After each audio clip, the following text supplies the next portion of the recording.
Hello everyone! Welcome to another episode of the How to Script in Valheim course. Today, we're going to take a step back because it's time for you to start actually dabbling in the scripts and making things yourself.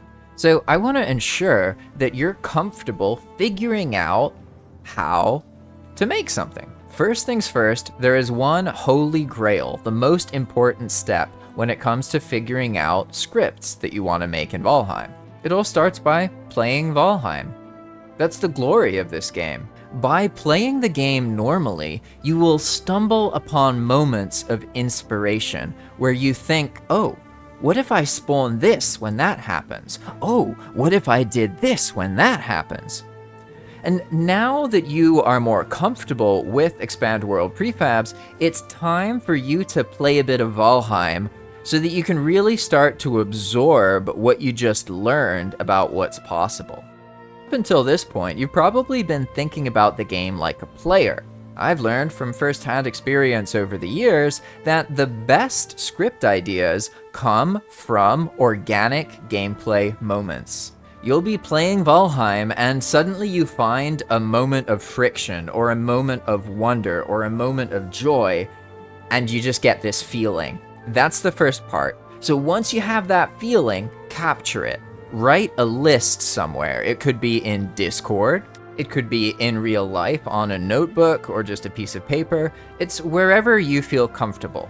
This is the most important part. You need to be playing Valheim and then have a list of ideas that you add things to while you play the game.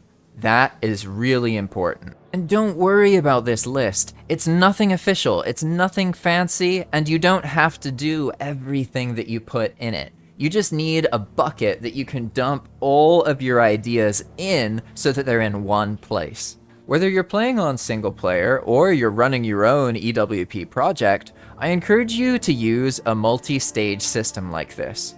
First, we have our design theorizing section, or brainstorming, where you just dump every idea you have, you get feedback from every player. There's no qualifying. It does not matter if you think it's a good idea or a bad idea. If you feel that moment of inspiration, then just throw it in there. If a player makes a comment, throw it in there.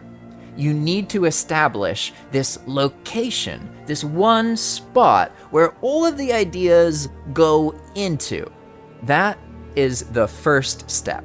Once that is established, you'll now have a database of ideas that you can read and then react to.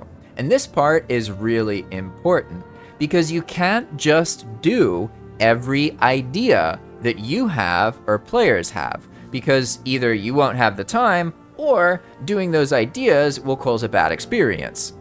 Most of the time, people have ideas that are fun and interesting, but not necessarily the best thing for the game in the long run.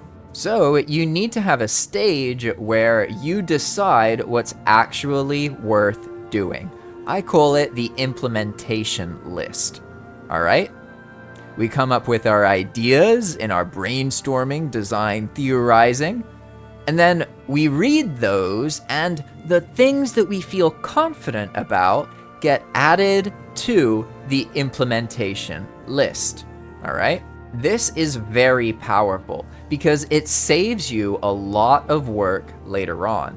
Now, whenever you have time to script, you can sit down and look at your implementation list. This strategy will allow you to avoid the common mistake that people make where they find something, they feel inspired, and then they immediately try and make the script in its entirety all in the same moment. This can work if you have a smaller script, but for more advanced projects, this method is going to hold you back. I strongly encourage you to make a separation where you play Valheim and you add to your theory, you add to your lists, wherever they may be, and then later on, decide what is worth doing, and you add it to your implementation list. This puts you in an ideal position in the future. And in general, with scripting, you should always work to support yourself in the future. When you find that you have time to get some scripting done, you can sit down and you know exactly what to work on. It's already gone through a filtering process, and you've already formally told yourself that it is worth trying to do. This process will save you a lot of time and also increase the quality of the scripts that you output. This is exactly how the Enigma Mode project was created. I just played Valheim and then scripted, and played Valheim and scripted, and then before I knew it, years had passed and Enigma Mode existed. These EWP projects really take on a mind of their own in some ways. That's one of the things that makes them so fun to work on. It becomes more than what you alone can imagine. You now know more than I knew when I started working on Enigma. Think about that for a second.